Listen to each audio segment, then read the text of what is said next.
निश्चयाचा महामेरू, बहुत जणांचे आधारू, अखंड स्थितीचा निर्धारू श्रीमंत योगी, यशवंत कीर्तिवंत ज्ञानवंत पुण्यवंत वर्धवंत सामर्थ्यवंत जाणता राजा, या भूमंडळाचे ठाई धर्मरक्षा ऐसा नाही, महाराष्ट्र धर्म राहिला काही तुम्हा कारणी. सर्वप्रथम छत्रपती शिवाजी महाराजांच्या पावन स्मृतीला मी अभिवादन करतो. नमस्कार, मी ॲडव्होकेट शार्दूल सुधाकरराव जाधवर, उपाध्यक्ष जाधवर ग्रुप ऑफ इन्स्टिट्यूट, आपल्या सर्वांचं या कार्यक्रमामध्ये मनापासून खूप खूप स्वागत करतो. आज सर्वप्रथम मला सर्वांना स्वतंत्र दिनाच्या शुभेच्छा द्यायच्यात. येणारं वर्ष हे देशासाठी, देशातल्या सर्व नागरिकांसाठी भरभराटीचं आणि यशस्वी जावो ही ईश्वरचरणी मी प्रार्थना करतो. मागच्या 3 वर्षापूर्वी, जवळजवळ 2017 साली, 4 वर्षापूर्वी 2017 साली ज्या वेळेला एका कॅम्पसच्या स्वतंत्र दिनाचा समारंभ सुरू होण्यासाठी वेळ होता, झेंडा फडकवण्यासाठी त्या ठिकाणी वेळ होता, आणि त्यावेळेला मी सकाळी त्याच कॅम्पसमध्ये घर असल्या कारणानं त्या ठिकाणी बसलेलो होतो. आपल्या सगळ्यांना माहिती आहे की पंतप्रधानांचं भाषण हे 8:30-8च्या आसपास हे टी व्हीवरती त्या ठिकाणी दाखवलं जातं. त्यांच्या गाड्यांचा ताफा, बसलेली सगळी लोक हे पाहण्यासाठी कार्यक्रमाला उशिरा म्हणल्यानंतर मी त्या ठिकाणी थांबलेलो होतो. टी व्ही चालू केला.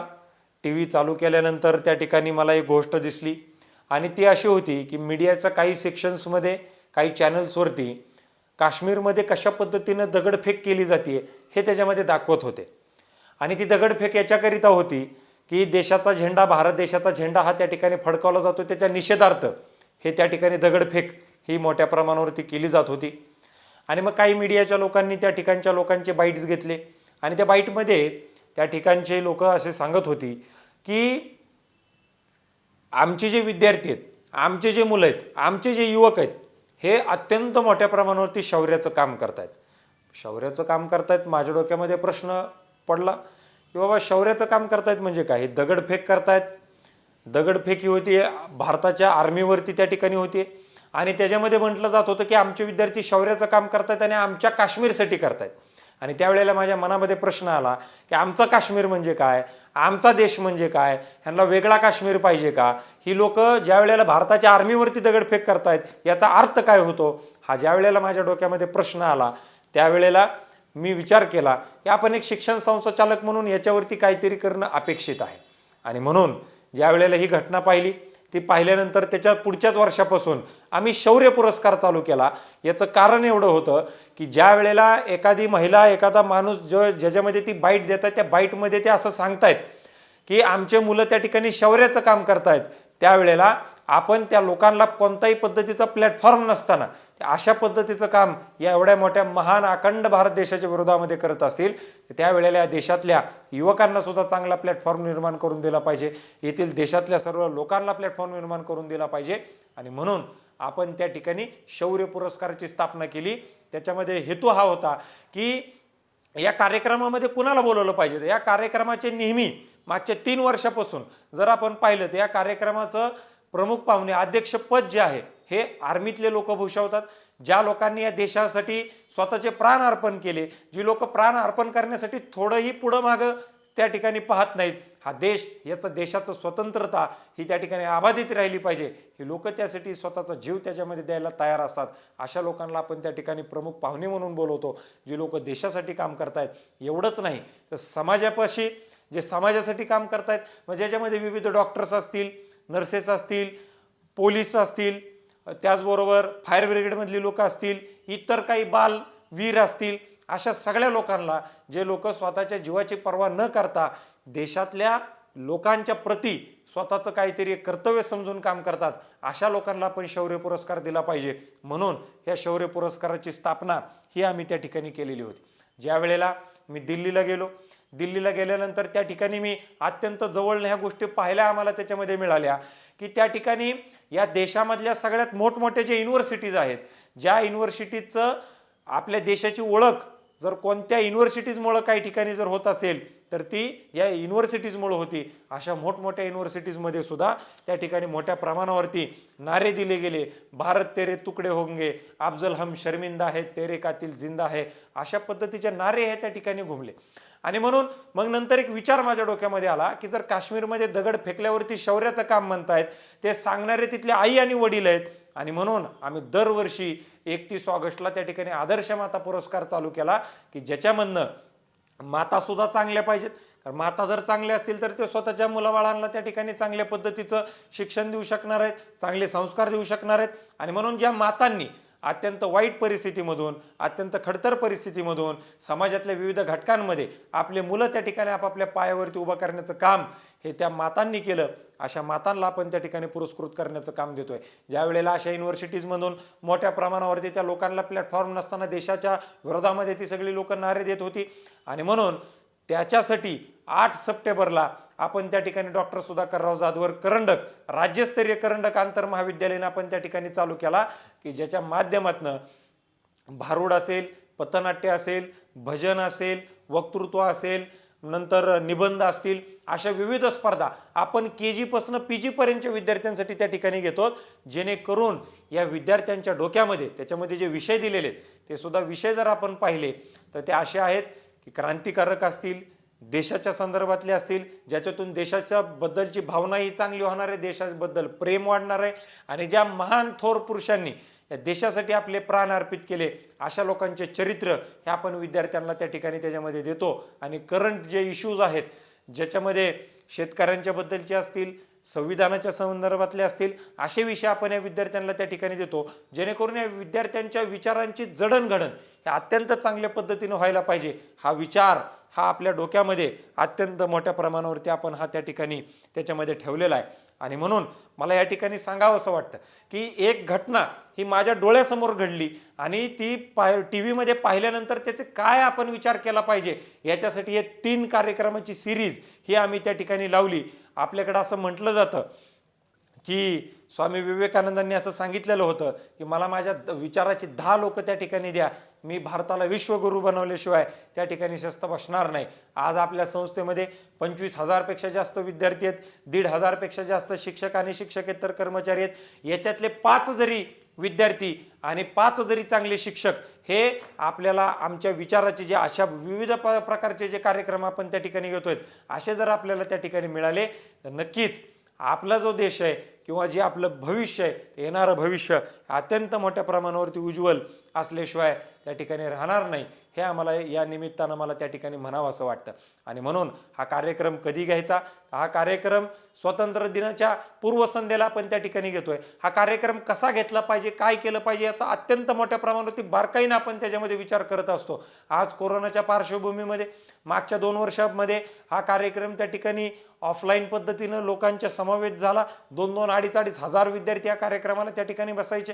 गेल्या वर्षी ऑनलाईन हे काय सगळ्यांनाच त्याच्यामध्ये येत नव्हतं, त्याच्यामुळे गेल्या वर्षी हा कार्यक्रम झाला नाही, परंतु यावर्षी ऑनलाईन पद्धतीनं हा कार्यक्रम आपण त्या ठिकाणी घेतोय. कारण या युवकांना जागा करण्याची आज वेळ आलेली. आज जर आपण पाहिलं, कालचीच जर घटना आपण पाहिली तर संसदेमध्ये खूप मोठ्या प्रमाणावरती गदारोळ चालू. भारत देशाचे उपराष्ट्रपती भाषण करताना त्या ठिकाणी रडतायत आणि तरी सुद्धा खालून हुटिंग होतीये. हे संवैधानिक पदाचा अपमान आहे असं मला या ठिकाणी म्हणावं असं वाटतं. आणि म्हणून या सगळ्या गोष्टींवरती भारत देशातला जो युवक आहे या युवकानं विचार करण्याची गरज आहे. आपल्याला कशा पद्धतीनं पुढे जायचंय हा सुद्धा विचार करण्याची गरज आहे. आज जातीजातीमध्ये तिढा खूप मोठ्या प्रमाणावरती वाढत चाललाय. प्रत्येक माणूस आज स्वतः माझ्या जातीला किती आरक्षण आहे, माझी जात काय, तुझी जात काय, आरक्षणासंदर्भातलं काय, असं प्रत्येक जण माणूस त्या ठिकाणी बोलायला लागलाय. आज मित्रमैत्रिणीमध्ये सुद्धा जातीवरनं तू कोणत्या जातीचा याची माहिती ही लोक त्या ठिकाणी घ्यायला लागलेली आहेत. आधी ह्या गोष्टी त्या ठिकाणी होत नव्हत्या आणि म्हणून आपण कोणत्या दिशेनं चाललोय हा विचार सुद्धा आपल्याला त्या ठिकाणी करणं गरजेचं आहे. आणि म्हणून आपल्याकडे जर आपण विचार केला तर सरफरोशी की तमन्ना हमारे दिल में है, देखना है दम कितना बाजू है कातिलों में है, असे म्हणणारे भगत सिंग, जब से हमें पता चला है कि हम मरने वाले हैं तब से हम हमारे सिरों पे कफनबांध कातिलों को ढूंढ चले हैं, असे म्हणणारे चंद्रशेखर आझाद असे युवक आपल्या देशाला मिळाले. त्यावेळेला आपला देश हा स्वतंत्र झालेला आहे. आणि म्हणून या कार्यक्रमांच्या माध्यमातून हे विचार आपल्याला विद्यार्थ्यांना देण्याचं काम हे आपण त्या ठिकाणी करतोय. आणि म्हणून आमच्या संस्थेचं जर तुम्ही ब्रीदवाक्य पाहिलं तर ते ब्रीदवाक्यच असं आहे की बल, बुद्धी आणि सद्विचारासाठी शिक्षण, education for strength, intellect and wisdom. आपले विद्यार्थी हे नुसतेच बलवान आणि बलशाली नाही तर ते बुद्धिमान झाले पाहिजेत आणि नुसतं बुद्धिमान होऊन चालणार नाही, तर ते सद्विचारी सुद्धा झाले पाहिजेत, भारतीय संस्कृतीचे ते पाईक झाले पाहिजेत.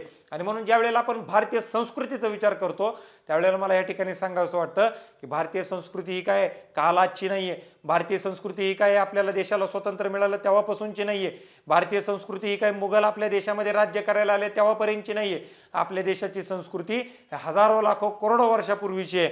आपल्या देशाची संस्कृती ही वेदापासून विवेकानंदापर्यंत, उपनिषदापासून उपग्रहापर्यंत, सुदर्शनधारी मोहनापासून ते चरकाधारी मोहनापर्यंत आणि महाभारतातल्या भीमापासून ते भीमराव आंबेडकरांपर्यंतची ही आपली संस्कृती आहे. आणि त्या संस्कृतीचे पाईक होणारे विद्यार्थी हे आपल्याला घडवायचेत आणि म्हणून अशा पद्धतीचे कार्यक्रम आपण या ठिकाणी करतोय.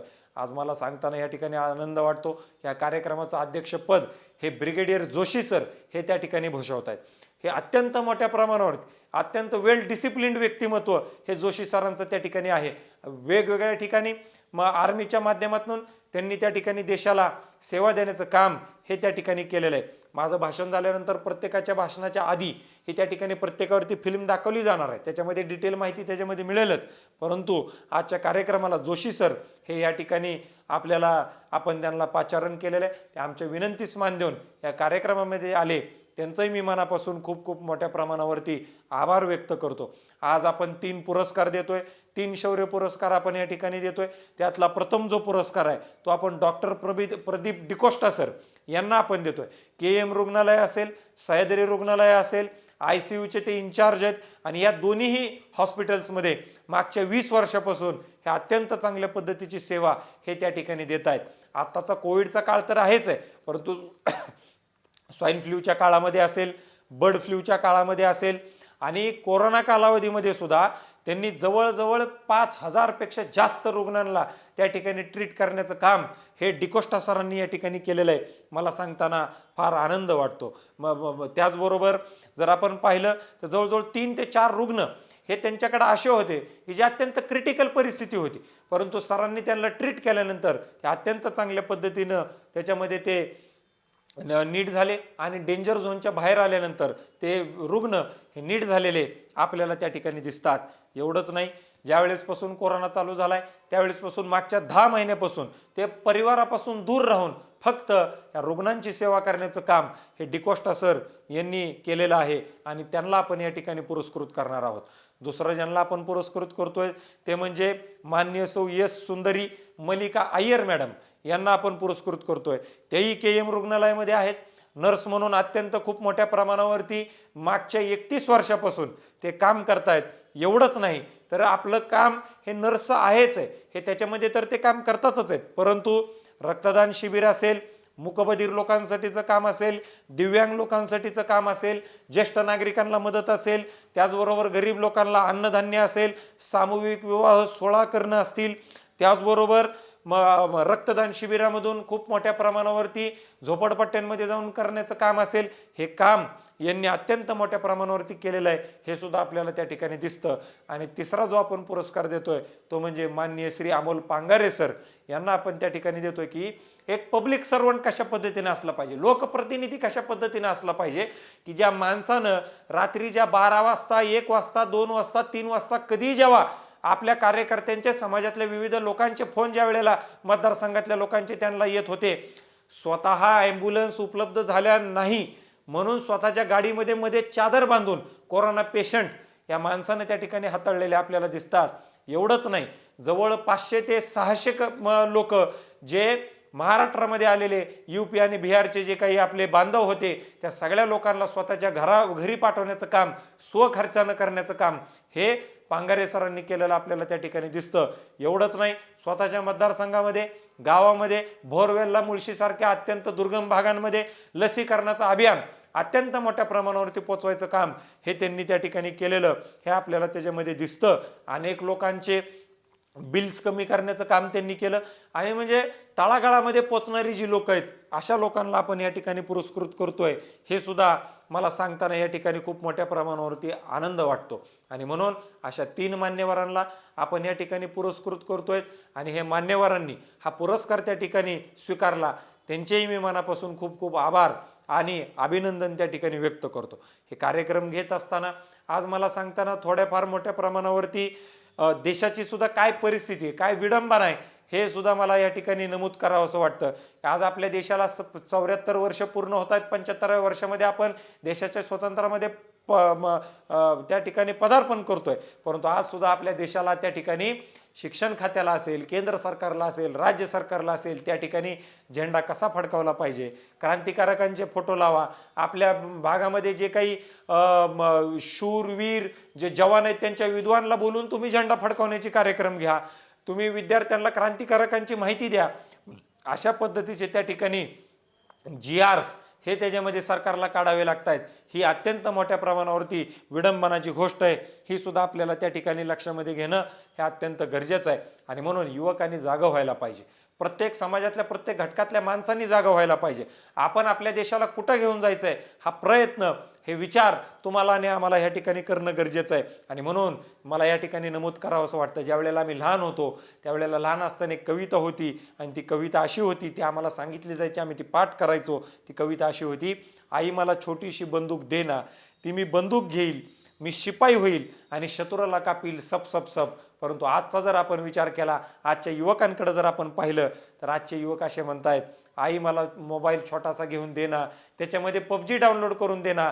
आणि त्या PUBGच्या ह्याच्यामध्ये ते आजचे आमचे जे युवक आहेत ते युवक त्याच्यातली ती तलवार काढणार आहेत. ती तलवार काढल्यानंतर त्याच्यामधले जे PUBG मधले जे शत्रू आहेत त्या शत्रूंना ते सप सप सप कापणार आहेत. आणि मग नंतर ते जिंकल्यानंतर चिकन डिनर त्या ठिकाणी करणार आहेत. हा सुद्धा विचार तुम्हाला आणि आम्हाला आणि युवकांना सगळ्या लोकांना या ठिकाणी करणं गरजेचं आहे. आणि म्हणून शेवटी मला एकच या ठिकाणी म्हणावं असं वाटतं की थोर महात्मे होऊन गेले, थोर महात्मे होऊन गेले, चरित्र त्यांची पहा जरा, आपणही त्यांच्या समान व्हावे, हाच सापडे बोध खरा, हाच सापडे बोध खरा. या हजारो लाखो करोडो युवकांनी या देशाला स्वतंत्र मिळवून देण्यासाठी, या देशाचं स्वतंत्र अबाधित ठेवण्यासाठी आपल्या प्राणाची आहुती त्या ठिकाणी दिली. स्वातंत्र्य दिनाच्या पूर्वसंध्येला मी त्या सर्व महान पुरुषांना, त्या महान स्मृतींना मनापासून खूप खूप त्या ठिकाणी नमन करतो आणि वंदन करतो. आणि जाताना शेवटी अटल बिहारी वाजपेयींची एक कविता आहे, ती कविता मला या ठिकाणी म्हणावीशी वाटते आणि सगळ्या विद्यार्थ्यांच्या समोर, सर्व युवकांच्या समोर मला सांगावीशी वाटते. अटलजी असं म्हणतात, अँड आय कोट, अटलजींची खूप चांगली कविता आहे, भारत कोई जमीन का टुकड़ा नहीं है, भारत कोई जमीन का टुकड़ा नहीं है, ये जीता जागता राष्ट्र पुरुष है, हिमालय इसका मस्तक है, गौरी शंकर इसका शिखर है, कश्मीर क्रीट है, पंजाब और बंगाल दोन विशाल कंधे है, हिमाचल कटी है, नर्मदा कर धनी है, पूर्वी और पश्चिम घाट दो विशाल जांगाए है, कन्याकुमारी इसके चरण है, सागर इसके पग पकारते हैं, पावस पावस काले काले मेघ इसके कुंतल केश है, चांद और सूरज इसकी आरती उतारते हैं. यह वंदन की भूमि है, यह वंदन की भूमि है, अभिनंदन की भूमि है, यह तर्पण की भूमि है, यह अर्पण की भूमि है. इसका बिंदु बिंदु गंगा जल है, हम जिएंगे तो इस भारत के लिए, हम मरेंगे तो इस भारत के लिए. मरने के बाद हमारी अस्थियां अगर गंगा में आप बह दो तो उस अस्थियों को अगर कोई कान लगाकर सुनेगा तो उस अस्थियों में से एक ही आवाज़ सुनाई दी जाएगी, भारत माता की जय, भारत माता की जय, भारत माता की जय. धन्यवाद. जय हिंद, जय महाराष्ट्र. कोरोना काळात आपल्यापैकी अनेकांनी देवानंतर कोणाचे आभार मानले असतील तर ते म्हणजे वैद्यकीय क्षेत्रातील तज्ज्ञांचे. खरोखरच डॉक्टर्स आणि वैद्यकीय क्षेत्राशी संबंधित अनेकांनी आपले प्राणपणाला लावून रुग्णांची सेवा केली आणि त्यांचे प्राण वाचवले. अशा तज्ज्ञांपैकीच एक म्हणजे डॉक्टर प्रदीप डिकोस्टा. अतिदक्षता विभागातील व्यवस्थापन या विषयाची विशेष आवड असणाऱ्या डॉक्टर डिकोस्टा यांनी आपल्या 20 वर्षाहून अधिक काळाच्या अनुभवाने या क्षेत्रात महत्त्वाचा ठसा उमटवला आहे. त्यांनी 1991 मध्ये MBBS पूर्ण केले. त्यानंतर अतिदक्षता विभागातील उपचार आणि व्यवस्थापन या विषयात त्यांनी विशेष अभ्यास करतानाच या क्षेत्राला मार्गदर्शन करण्यासाठी पाठ्यक्रम तयार केला. ते स्वतः या विषयावर अध्ययन करतात. पुण्यातील अनेक रुग्णालयांमध्ये अतिदक्षता विभागाचे प्रमुख म्हणून वैद्यकीय सेवा बजावताना ते भारतभरातील विविध महाविद्यालयांमध्ये प्रशिक्षण देणारे प्राध्यापकही आहेत. अनेक राष्ट्रीय आंतरराष्ट्रीय सेमिनार्सही त्यांनी केलेले आहेत. अल्ट्रासाउंड इन क्रिटिकल केअर या विषयावर लेखन करणारे ते सध्याच्या काळातील आघाडीचे लेखक आहेत. क्रिटिकल केअर अल्ट्रासाऊंड विषयातील आंतरराष्ट्रीय ट्रेनिंग युनिटचे ते पुणे समन्वयक आहेत. डॉक्टर रुग्ण नातेसंबंध गुंतागुंतीच्या संसर्गावरील उपचार यासाठी त्यांनी मोठे काम केले आहे. वैद्यकीय क्षेत्रातील अभिमानास्पद कार्याचा दीपस्तंभ उभारणाऱ्या डॉक्टर डिकोस्टा यांनी क्रीडा आणि संगीताची विशेष आवड जोपासली आहे. कोरोना काळातील रुग्णालयात स्टाफचे टीमवर्क आणि पीपी किट घालून काम करणाऱ्यांची त्यांनी विशेष काळजी घेतली. अतिदक्षता विभागात काम करताना रुग्णांपासून ते त्यांच्या नातेवाईकांपर्यंत संपर्क साधून आजाराची तीव्रता कमी करण्याचे कसब डॉक्टर डिकोस्टा यांनी साध्य केले आहे. जीवनाचे महत्त्व आपल्या सर्वांनाच कोरोनाने सांगितले आहे, पण त्यातून अनेकांना जीवनदान देणाऱ्या डॉक्टर डिकोस्टा यांना जाधवर ग्रुपच्या वतीने 3रा शौर्य पुरस्कार देताना आम्हाला आनंद होतो.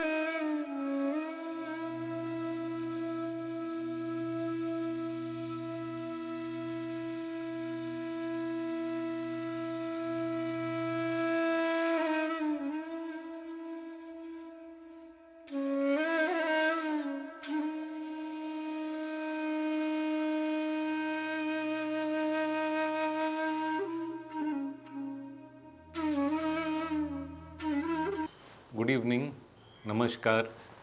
I am Dr. Pradeep D'Costa. I am a physician and a critical care specialist और मैं KM हॉस्पिटल और सह्याद्री हॉस्पिटल शास्त्री नगर ब्रांच में काम करता हूँ. I am the lead physician in critical care and medicine at Sahyadri hospital and critical care in KM hospital. और जब मुझे फ्रेंडशिप डे के अवसर पर व्यास मैडम और उनके कोलीग्स आके मिले थे तो मेरे लिए सरप्राइज़ हुआ है, क्योंकि मैं उनको पहले कभी मिला नहीं हूँ और न ही वो लोग मुझे कभी मिले हुए. और जब फ्रेंडशिप डे के अवसर पर मुझे ऐसे फ़ोन आया कि आपको सर कोई मिलना चाहता है, क्योंकि फ्रेंडशिप डे के अवसर पे कोई आपको फ्रेंडशिप बैंड बांधना चाहता है, तो आई वॉज प्लेजेंटली सरप्राइज्ड. मैं मैडम को मिला. देवर एटलीस्ट 6 प्रिंसिपल्स ऑफ सीनियोरिटी. उनका नाम कंप्लीट सबका याद नहीं, व्यास मैडम का नाम याद है. सबको मिला और जो 5 मिनट का फ्रेंडशिप बैंड का जो ओकेजन था वो 1 घंटे में बीत गया उसमें. और उसके बाद मैडम ने ये बताया कि आपको हमारे जो सर है सुधाकर जाधवर और शार्दुल राव जाधवर आपको शौर्य पुरस्कार के लिए अपॉइंट या आपका नाम एडवाइस किया है. तो मुझे बहुत ही सरप्राइज़ हुआ. मुझे पहली बार ऐसे लगा कि जो हम 2 साल से लगभग अभी कोविड के बैटल के साथ फाइट कर रहे हैं, 2 साल के बाद किसने हमको ये तो पूछा है कि आप कैसे हो, क्या करते हो, या आपका जो काम है उसके लिए हम आपको ऑनर करना चाहते हैं. ये काफ़ी बड़ा दिन है और ये बहुत ही बड़ा ऑनर है कि मुझे ये पुरस्कार के लिए चुना गया. मैं मेरे लिए अकेले को ये पुरस्कार मैं एक्सेप्ट नहीं कर सकता हूँ. मैं मेरे दोनों टीम्स जो है, पूरा हॉस्पिटल के teams, Sahyadri hospital Shastri Nagar branch और KM हॉस्पिटल पुणे, ये दोनों पूरा टीम्स, हमारा पूरा ICU के टीम्स, हमारे पूरे नर्सिंग होम के टीम्स, हमारे पूरा मामा मावशी स्टाफ एडमिनिस्ट्रेटिव यूनिट के teams, I will accept the award on their behalf. I am only a part of a team and जो कोविड में हमने काम किया है वो एज अ टीम काम किया है, इसलिए आई एम नॉट वर्दी और not fit to accept award alone. I thank you. पण ये अवार्ड में ऑन बिहाफ ऑफ दोनों इंस्टीट्यूशंस एक्सेप्ट करूँगा और specially covid warriors, doctors, nurses, staff, मामा मावशी, administrative assistants, on their behalf, ये सब के बिहाफ पे मैं ये एक्सेप्ट करता हूँ award. So thank you very much for this award. और जब मुझे समझा कि 15 अगस्त के अवसर पे आपको ये अवार्ड दिया जाने वाला है, तो इससे बड़ा ऑनर और कुछ नहीं हो सकता है to get an award of a very high level, that also on Independence Day. So it is indeed a very big honour कि इंडिपेंडेंस डे के अवसर पे मुझे यह अवार्ड दिया जा रहा है. इसके लिए मैं आपका वापस काफ़ी थैंक्स बताऊंगा और हमारे जो वो पूरे टीम से दोनों इंस्टीट्यूट्स के इनके साइड से आपको फुल्ली थैंक्स, हार्टफेल्ट थैंक्स बताना चाहूँगा. अब बात रहा कि अवार्ड के लिए क्यों चुना गया. मैंने ऐसे पूछा है सर से, सर आपने मुझे क्यों चुना है अवार्ड के लिए. मैं तो जो काम करना चाहिए वो तो कर रहा हूँ और जो सोसाइटी के लिए काम करना चाहिए उसमें कोई अवार्ड नहीं दिया जाता है. हम सोसाइटी के लिए काम करते हैं. We don't require any awards, neither do we ask for any awards. तो सर ने बोला नहीं, ये साल हमने जो सोसाइटी के लिए अपलिफ्टमेंट या कोरोना के पैंडमिक की वजह से जो तकलीफ़ हुआ है, टू सेव पेशेंट्स जिन्होंने काम किया है, इसके लिए यह अवार्ड और एप्रिसिएशन इसके लिए दिया है. फिर हमने यह अवार्ड एक्सेप्ट किया है. So thank you very much. ये कोरोना का जो भी टाइम है, ये हमारे लिए, हमारे देश के लिए, फुल वर्ल्ड के लिए काफ़ी डिफ़िकल्ट टाइम हुआ है. सेकेंड वेव जो हुआ हमारा, वो हमारा लाइफ का एज अ मेडिकल प्रोफेशनल या एज अ डॉक्टर लाइफ का सबसे डिफ़िकल्ट टाइम हुआ है अब तक. और जो डिफ़िकल्टीज़ हमने ये सेकेंड वेव में देखा है, आई होप आगे कभी हमको किसी को भी फेस करना न पड़ा. That is the reason.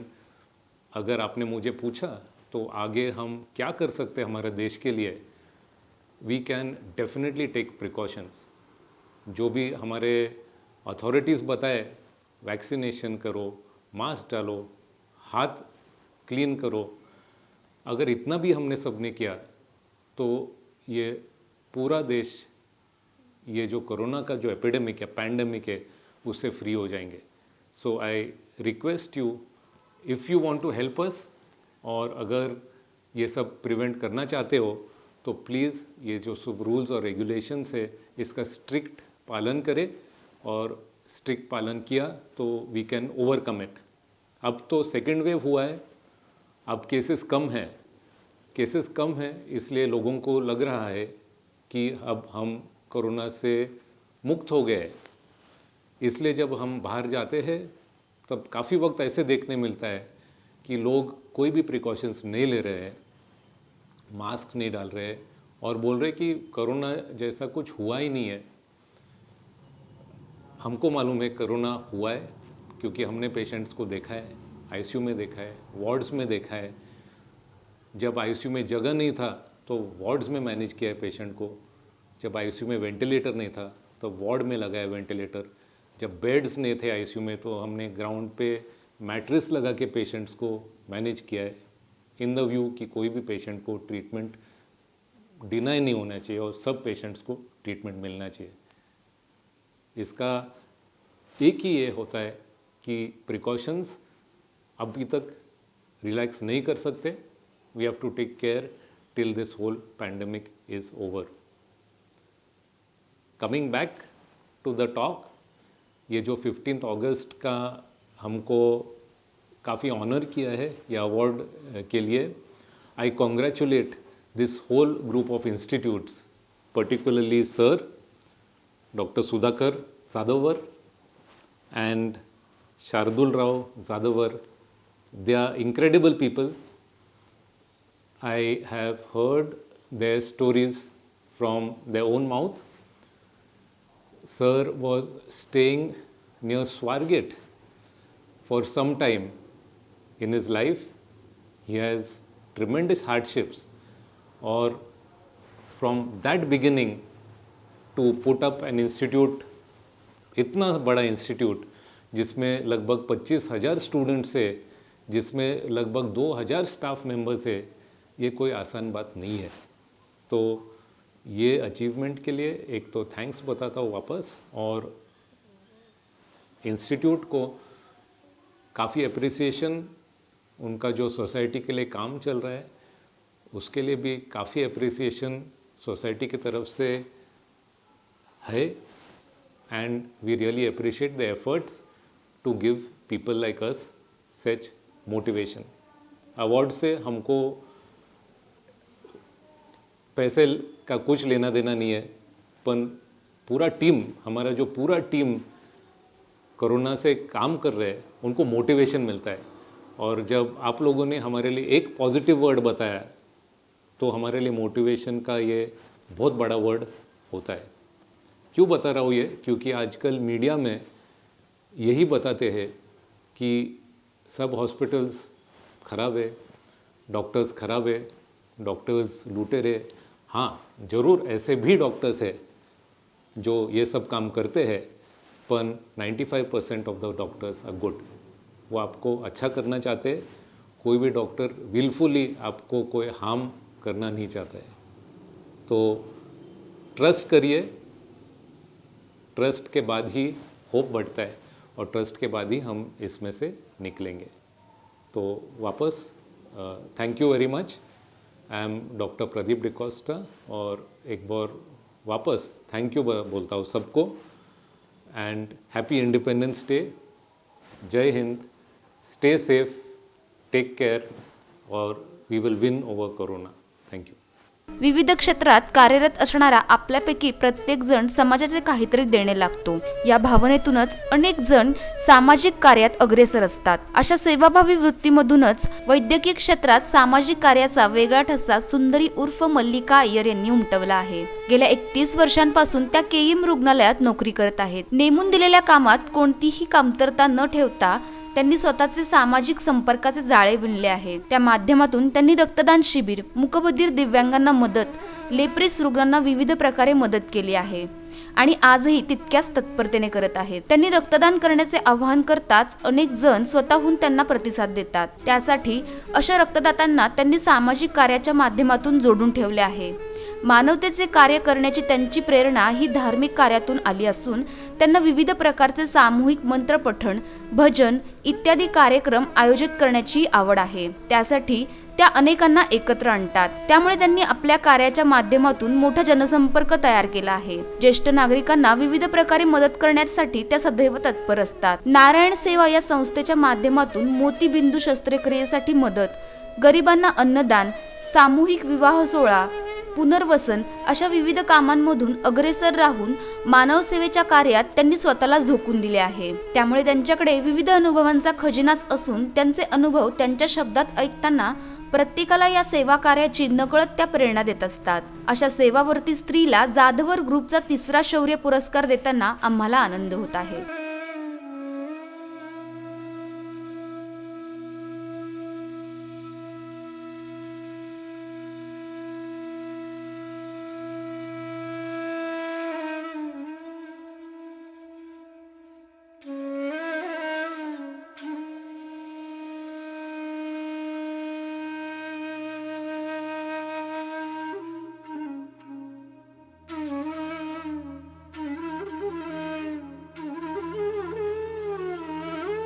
First of all, I would like to thank you, Dr. Sudhakar Jadhav sir, President of Jadhav Group of Institute, and Advocate Shardul Jadhav sir, Vice President of Jadhav Group of Institute, for giving me this wonderful Shaurya Puraskar Award in token of his appreciation and recognition for my contribution towards my social work undertaken. Definitely it will be a source of inspiration to me and encourage others as well.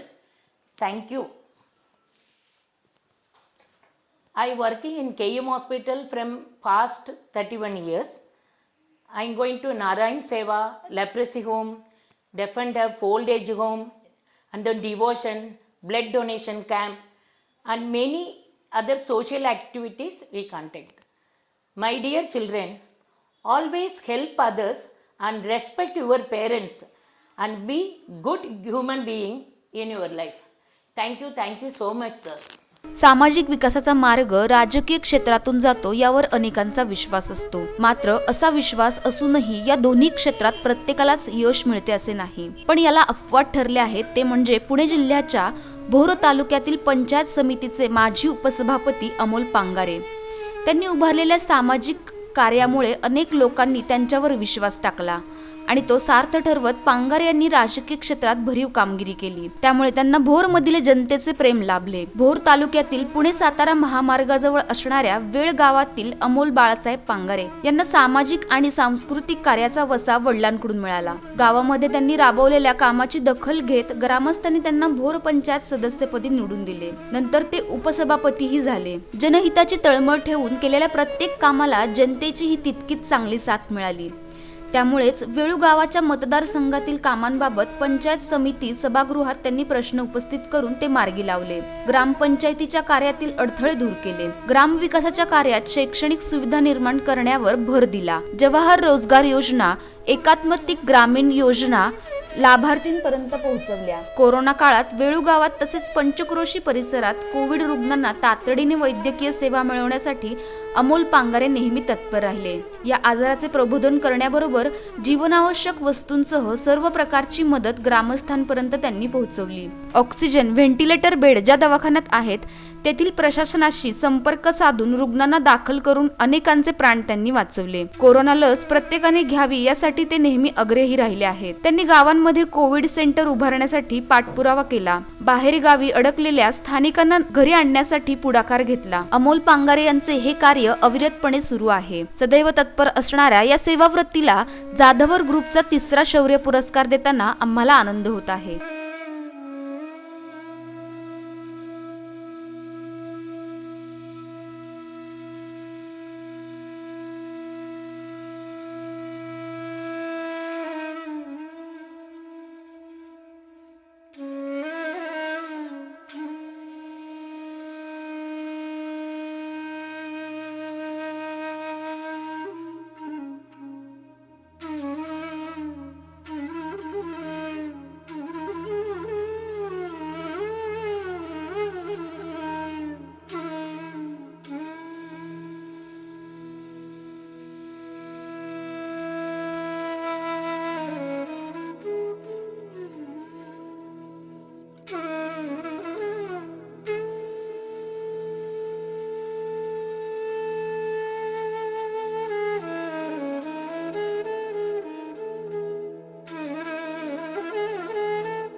Doctor Sudhakar Jadhavar sir social and education trust माध्यमातून देण्यात येणारा मानाचा शौर्य पुरस्कार देण्यात आला. त्याबद्दल मी doctor Sudhakar Jadhavar sir तसेच ॲडव्होकेट शार्दूल जाधवर यांचा मनापासून आभारी आहे.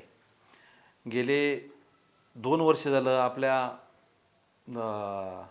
देशामध्ये जगामध्ये मोठ्या प्रमाणात कोविडचा प्रादुर्भाव होता आणि सुरुवातीच्या काळामध्ये कोविडचं काम करत असताना सुरुवातीला लोकांच्यात खूप मोठ्या प्रमाणात भीती होती आणि ती भीती आणि ते सगळं पाहून अतिशय मोठ्या प्रमाणात लोकांच्या मनामधली जी भीती आहे ती भीती घालवण्यासाठी आमच्या भोर पंचायत समितीच्या माध्यमातून असेल, शिवसेना पक्षाच्या माध्यमातून असेल, आम्ही पूर्ण भोर तालुक्यामध्ये मोठ्या प्रमाणात जनजागृती करून लोकांना त्याबद्दलची भीती कशा पद्धतीने कमी करता येईल आणि त्याच्यावर प्रतिबंधात्मक उपाय योजना प्रसार कसे करता येईल ह्याच्यासाठी काम करत होतो. ते काम करत असताना सुरुवातीला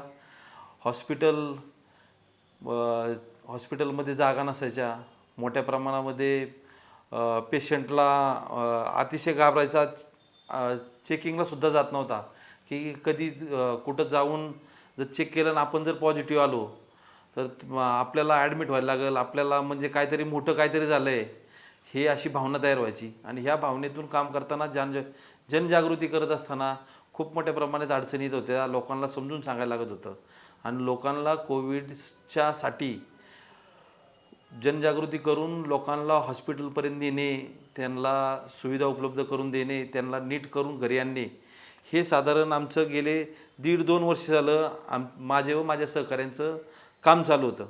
आणि हे करत असताना खूप प्रमाणात अडचणी अशा प्रकारे होत्या की लोकांच्यात गैरसमज खूप होता की एकदा का हॉस्पिटलला गेलं तर माघारी माणूस येतच नाही आहे किंवा मोठ्या प्रमाणात भीती होती, घरातलं घर अख्खं डिस्टर्ब व्हायचं, त्या घराला धीर देणे, त्या लोकांना लागणारं साहित्य हे उपलब्ध करून देणे, त्या घराच्या भोवती फवारा मारणे, लोकांना डॉक्टर बोलून घेऊन त्यांचं चेकअप करणे, त्यांची टेस्ट करणे, इथपर्यंतचं काम आम्ही गेल्या 2 वर्ष झालं व कोरोनाच्या बाबतीत ज्या ज्या लोकांना भागातल्या लोकांना असेल, गावातल्या लोकांना असेल, जागृती करून लोकांपर्यंत ते काम करत होतो. ते काम करत असताना पेशंटची संख्या इतकी वाढली की हॉस्पिटलमध्ये सुद्धा जागा नसायची. मग माननीय श्री सुधाकरराव जाधवर सर यांच्याशी बोलून सस्यवाडी येथे आम्ही एक कोविड सेंटर उभं केलं. त्या कोविड सेंटरला भोरचे प्रांत अधिकारी जाधवर सर असतील, जाधव सर असतील, तसेच तहसीलदार असतील, BDO साहेब असतील, ह्यांनी चांगल्या प्रकारे सहकार्य केलं व शासनाच्या माध्यमातून चांगल्या प्रकारचं कोविड सेंटर आम्ही तिथं उभं केलं. आणि त्या कोविड सेंटरमध्ये सगळ्यांना विलाज करताना जे काही त्यांचं फर्स्ट स्टेजमधला जो पेशंट असेल तो त्या पेशंटला आम्ही ठेवायचो.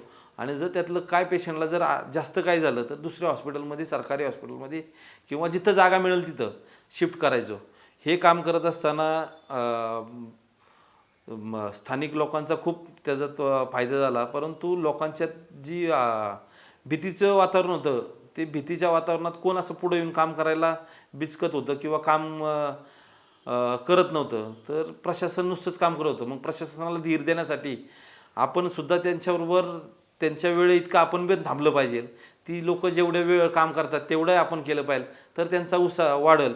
ह्या दृष्टिकोनातून आम्ही काम करत राहिलो. ते काम करत असताना आम्हाला चांगल्या प्रकारे यश आलं. म्हणजे कोविड सेंटर चालू झाल्यानंतर कमीत कमी 700 ते 800 लोक आम्ही त्या कोविड सेंटरला पहिल्या वर्षी आणि दुसऱ्या वर्षी तिथनं रिपेअर करून पाठवली किंवा त्यांना चांगल्या प्रकारे सुविधा द्यायचा प्रयत्न केला, जेवण जागेवर द्यायचा प्रयत्न केला. त्याच्यानंतर आम्ही आता शेवटी तर ऑक्सिजनचं सुद्धा तिथं चालू केलं होतं. म्हणजे जर ऑक्सिजनचे बेड मिळत नव्हते, ऑक्सिजन लोकांसाठी जर नसेल तर हे लक्षात आलं आमच्या, तर मग ऑक्सिजनची सुद्धा आम्ही तिथं व्यवस्था केली. आणि चांगल्या प्रकारे लोकांना सुविधा देऊन चांगल्या पद्धतीने आपल्याला कसं लोकांचं देणं आहे ते आपल्याला फेडता येईल ह्या पद्धतीने आम्ही विचार करत होतो. आणि सस्यवाडीच्या कोविड सेंटर असेल किंवा अजून बऱ्याच ठिकाणचं हे असतील, तर रात्रीच्या अहोरात्र कष्ट करून प्रशासनाबरोबर आम्ही सहकार्याचं काम केलं. दुसरं असं की परप्रांतीय लोक आमच्या भागामध्ये खूप होती. ती परप्रांतीय लोकांचे घरात 10 बाय 10च्या खोलीमध्ये 8-8, 9-9 जण असायची. गावातील लोक त्यांना बाहेर येऊन देत नव्हते. त्यांचं खूप मुस्कटदाबी होत होती. त्यात ते पेशंट वाढायला लागले. मग नंतर शासनाच्या मदतीने आम्ही ती लोक सर्वजण त्यांची यादी तयार केली. त्यांना यादी करून सुरुवातीला त्यांना खाद्य म्हणजे जेवण वगैरे काय लागतंय साहित्य ते पुरवायचा प्रयत्न केला. ते साहित्य पुरवत असताना त्यांना गावाकडे जायची खूप ओढ तयार झाली. मग त्यातनं ती लोक यायची आमच्याकडं. मग त्या लोकांना पाठवण्यासाठी त्यांचं मेडिकल करणं, त्यांचं कोरोना टेस्ट करणं, त्यांना ST मिळवून देणं, इथपर्यंतचं काम आम्ही केलं. आमच्या भागातून काय साधारण 500-550 लोक आम्ही मध्य प्रदेश असेल, उत्तर प्रदेश असेल, नेपाळ असेल, इकडं लोक आम्ही STने पाठवून दिली. आणि ह्याच कामाची दखल घेऊन किंवा हे काम करत असताना ची दखल घेऊन मला डॉक्टर सुधाकर जाधवर सर यांनी शौर्य पुरस्कारासाठी माझी निवड केली. त्याबद्दल मी त्यांचा मनापासून खूप आभारी आहे. जय हिंद, जय महाराष्ट्र. सुरुवातीची परिस्थिती जी होती ती अतिशय भयानक होती. एक पेशंट सापडला तरी अख्खं गाव एकदम सुन्न दुन्न होत होतं. आणि मग सुरुवातीला त्या पेशंटला अतिशय म्हणजे त्याच्याकडे बघण्याचा दृष्टिकोन सगळ्यांचा त्याला एकदम आहे ना, तो माणूस खूप खच्ची व्हायचा. आणि आम्ही त्याच्या घरी गेल्यानंतर त्याला थोडंसं हायसं वाटायचं. चर्चा करून त्या पेशंटला आम्ही ॲम्ब्युलन्स बोलवून त्याला एक तर तो दवाखान्यात जात नव्हता. आणि दवाखान्यात जात नसल्यामुळं त्याच्या घरचे ॲक्च्युली सुरुवातीला लगेच रडायला सुरुवात करायची. आणि मग त्या लोकांना धीर देऊन त्या पेशंटला आपल्या जबाबदारीवर हॉस्पिटलमध्ये न्यायचं. आणि रोजच्या रोज त्याची आम्ही खात्री करत होतो की त्याची परिस्थिती काय आहे, कुणाचे ऑक्सिजन कमी होते का, त्याचे रोजच्या रोज फोन करायचो. त्याच्यावरनं माहिती घेऊन आम्ही ती घरात त्यांना अपडेट देत होतो. आणि तसं करत असताना बरेच पेशंट आम्ही ते चांगल्या प्रकारे रिपेअर केले. आणि आताची परिस्थिती अशी आहे की लोकांची जागृती व्यवस्थित झालेली आहे, लोकांना कळलेलं आहे. त्यानंतर मास्कचा वापर वाढलेला आहे किंवा सॅनिटायझर वाढलेलं आहे. ह्या सगळ्या गोष्टीमुळं आता ती परिस्थिती एकदम नॉर्मल झालेली आहे. मातृभूमीच्या रक्षणासाठी सदैव तत्पर असणारा सैनिक हा युवकांसाठी आदर्श आणि अभिमानाचा विषय असतो. देशाच्या सीमांचे रक्षण करण्याची जबाबदारी सैनिकांवर असते. त्यामुळेच सशस्त्र सेना दल आणि त्यातील जवान म्हटले की तरुणांच्या अंगावर रोमांच उभे राहतात. भारतीय सैन्य दलात, तोफखाना दलात अशीच भरीव कामगिरी बजावणारे ब्रिगेडियर प्रसाद जोशी. प्रसाद जोशी यांचे शालेय शिक्षण पुण्यातील मॉडर्न हायस्कूलमध्ये 1956 ते 1967 या काळात झाले. 10वी नंतर त्यांनी फर्ग्युसन महाविद्यालयातून BSc पूर्ण केले. त्यानंतर अलाहाबादमधील IIM मधून MBA केले. त्यानंतर शॉर्ट सर्व्हिस कमिशनच्या माध्यमातून ते भारतीय सैन्य दलाच्या तोफखाना दलात सहभागी झाले. बांगलादेशातील 1971च्या युद्धात त्यांनी सहभाग घेतला होता. सैन्य दलातील 37 वर्षांच्या रणभूमीवरील प्रशिक्षण आणि प्रत्यक्ष लढाईच्या काळात त्यांनी सुरुवातीला रणगाड्यांपासून मल्टी बॅरल रॉकेट्स लॉन्चर आणि त्यासारख्या अत्याधुनिक शस्त्रांचे कसब आत्मसात केले. शिवाय त्यांनी त्यांचा उपयोग करून शत्रू सैन्याला हलवून सोडले होते. प्रसाद जोशी यांचे कमांडंट न्यूक्लिअर, बायोलॉजिकल आणि तसेच केमिकल युद्धातील कौशल्यांवर विशेष प्रभुत्व होते. अशा प्रकारची युद्धस्थिती सांभाळण्याची जबाबदारी घेणाऱ्या आणि त्याचा अनुभव असणाऱ्या काही मोजक्याच व्यक्तिमत्वांमध्ये प्रसाद जोशी यांचा समावेश होता. जम्मू आणि काश्मीरमध्ये तैनात असलेल्या रेजिमेंटचे ते कमांडंट होते. त्यांच्या रेजिमेंटमध्येच ब्राह्मोस मिसाईलचा समावेश होता. त्यांनी सैन्य दलात लेफ्टनंट कर्नल ते कर्नल आणि कर्नल पदावरून ब्रिगेडियर पदावर पदोन्नती मिळवली. जम्मूतील अनेक सेक्टरमध्ये त्यांनी आपले कर्तव्य बजावले. तेथील 6 वर्षांच्या सेवेनंतर त्यांची पंजाब, जम्मू काश्मीर राज्यातील सैन्य भरती अधिकारी पदावर उपमहासंचालक म्हणून नियुक्ती करण्यात आली. या भागातून त्यांनी 6500हून अधिक जवानांची सैन्य दलात निवड केली. 2007 साली ते निवृत्त झाले. त्यांना संगीत, फोटोग्राफी, ट्रेकिंग यांची विशेष आवड आहे. त्यांच्या व्यक्तिमत्वामध्ये सैन्य दलातील भारदस्तपणा उठून दिसतो. आपल्या बोलण्यातून त्यांचा अनुभव क्षणोक्षणी जाणवतो आणि त्यातूनच ते युवकांनाही प्रेरणा देतात. त्यांचा आत्मविश्वास त्यांच्या जीवनाच्या याच ब्रीद वाक्यातून व्यक्त होतो. ते वाक्य म्हणजे जगात अशक्य असे काहीच नाही.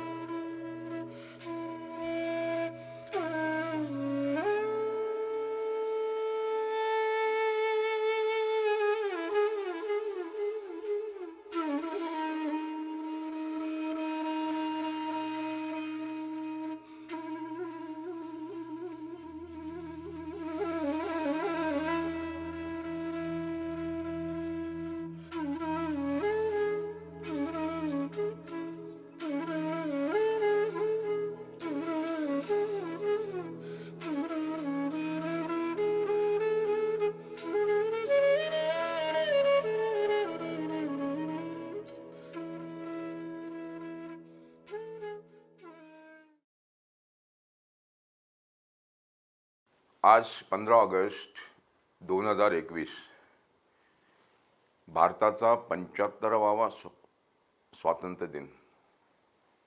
भारताला इंडिपेंडन्स मिळाल्याला आज 75 वर्ष पूर्ण झाली. 15 ऑगस्ट 1947 रोजी भारताचा जन्म झाला. खरं म्हटलं तर भारताची त्यावेळी फाळणी झाली. भारताचे 2 तुकडे झाले. 14 ऑगस्ट 1947 साली पाकिस्तानचा जन्म झाला आणि 15 ऑगस्टला भारताचा. सर्वप्रथम आज मी जाधवर ग्रुप ऑफ इन्स्टिट्यूट्सच्या सर्व पदाधिकाऱ्यांचे, सर्व एम्प्लॉईजचे आणि सर्व स्टुडंट्सचे मनापासून आभार मानतो की त्यांनी मला आज इथे गौरवले आहे. त्याशिवाय त्यांनी मला तुमच्याशी 2 शब्द बोलण्याची मोकळीक दिली आहे. धन्यवाद. सर्व माननीयांना धन्यवाद. सर्व मुलांना आशीर्वाद. भारताचा आज स्वातंत्र्य दिन हा खरं अमृत महोत्सवी स्वातंत्र्य दिन आहे आणि अजूनही भारताला आपण डेव्हलपिंग कंट्री म्हणतो हे खरोखरच न पटण्यासारखे. एखाद्या देशाला 75 वर्ष होतात आणि तो देश अजूनही स्वतःला डेव्हलपिंग कंट्री म्हणवतो, याची आपल्याला लाज का नाही वाटत, हाच प्रश्न मला पडतो. खरं सांगू का, आपल्यानंतर जन्माला आलेले व्हिएटनाम, सिंगापूर या देशांकडे बघितलं तर आपण त्यांच्या पुढे नाही जाता येत तर निदान त्यांची कॉपी तरी करावी, एवढं तरी आपल्याला करता येण्यासारखं आहे. आणि 132 कोटी जेव्हा आपली लोकसंख्या आहे, तेव्हा आपल्याकडे ह्युमन रिसोर्सचा कुठेही कमी नाही आहे. आपल्याकडे नॅचरल रिसोर्सेस पुष्कळ आहेत, आपल्याकडे काम करण्याचे हात पुष्कळ आहेत. मग आपण एवढे मागे का? या प्रश्नाचे उत्तर आपण सर्वांनी शोधायचं आहे आणि त्याच्यावर तोडगा काढायचा आहे. भारतीय संविधानात एके ठिकाणी आपण जेव्हा शाळेमध्ये रोज किंवा सगळ्या इन्स्टिट्यूटमध्ये रोज सकाळी प्रार्थना होते, त्याच्यानंतर शपथ घेतली जाते आणि त्यामध्ये पहिलं वाक्य असं आहे की भारत हा सार्वभौम देश आहे, हा निधर्मी देश आहे. पण जेव्हा आजूबाजूला आपण बघतो तेव्हा असा प्रश्न पडतो की हा खरंच निधर्मी देश आहे का, आपण काहीतरी वेगळंच चुकीचं लिहिलं आहे संविधानामध्ये. 1947 साली फाळणी झाल्यानंतर पाकिस्तानचे 2 तुकडे झाले, वेस्ट पाकिस्तान, ईस्ट पाकिस्तान. आपल्या सैन्याची पण त्यावेळी विभागणी झाली. 1/3 सैन्य पाकिस्तानकडे गेलं आणि 2/3 सैन्य भारताकडे राहिलं. भारताचा जो सैन्याचा तुकडा होता त्याचे त्यावेळचे गव्हर्नर जनरल हे चीफ होते. 1949 साली जनरल करियप्पा भारतीय सेनेचे भारतीय जनरल प्रमुख जनरल झाले, चीफ ऑफ आर्मी स्टाफ झाले. त्यानंतर त्यांना बरेच वर्षांनी, म्हणजे जवळजवळ त्यांच्या मृत्यूनंतर फील्ड मार्शल ही पदवी देण्यात आली आणि त्यांना गौरवण्यात आले. 1947ला म्हणजे आपल्याला ऑगस्टमध्ये स्वातंत्र्य मिळालं आणि 1947च्या ऑक्टोबरमध्ये पाकिस्तानने भारतावर काश्मीरमध्ये आक्रमण केलं. 1947चं भारताचं पाकिस्तानबरोबरचं हे पहिलं युद्ध म्हणावं लागेल. त्यानंतर 1962 साली भारतीय सेनेचं युद्ध झालं नेफा बॉर्डरवर चीनबरोबर आणि त्यावेळी भारताची सैन्याची बरीच पिछेहाट झाली. त्यावेळी भारतीय सेनेकडे शस्त्रास्त्र नव्हती, आपल्याकडे साधं क्लोदिंग नव्हतं आणि सेनेची वाताहत झाली. त्यावेळी संरक्षण मंत्री कृष्ण मेनन होते. पंडित जवाहरलाल नेहरू त्यावेळी आपले पंतप्रधान होते. 1965 साली भारताचं युद्ध झालं ते पश्चिम सीमेवर पाकिस्तानशी आणि त्यावेळी आपले पंतप्रधान होते लाल बहादूर शास्त्री. लाल बहादूर शास्त्रींनी सीमेवरच्या जवानांना मोराल आणि त्यांच्यासाठी काहीतरी करावं या दृष्टीने सोमवारचा उपवास धरला आणि सर्व भारतीयांनी त्या उपवासाला बराचसा प्रतिसाद दिला. याशिवाय त्यांनी जय जवान जय किसान हा नाराही देशाला दिला. 1965 नंतर आपलं पुढचं युद्ध झालं 1971 साली. हे बरंच मोठं युद्ध झालं आणि भारताची सेना यावेळी पश्चिम आणि पूर्व या दोन्ही सीमांवर लढली. पश्चिम सीमेवर पश्चिम पाकिस्तानबरोबर आणि पूर्वेच्या सीमेवर पूर्व पाकिस्तानबरोबर भारतीय सेना लढल्या. हे युद्ध जवळजवळ 16 दिवस चाललं आणि त्यानंतर भारतीय सेनेचा जगातला सर्वात मोठा विजय झाला.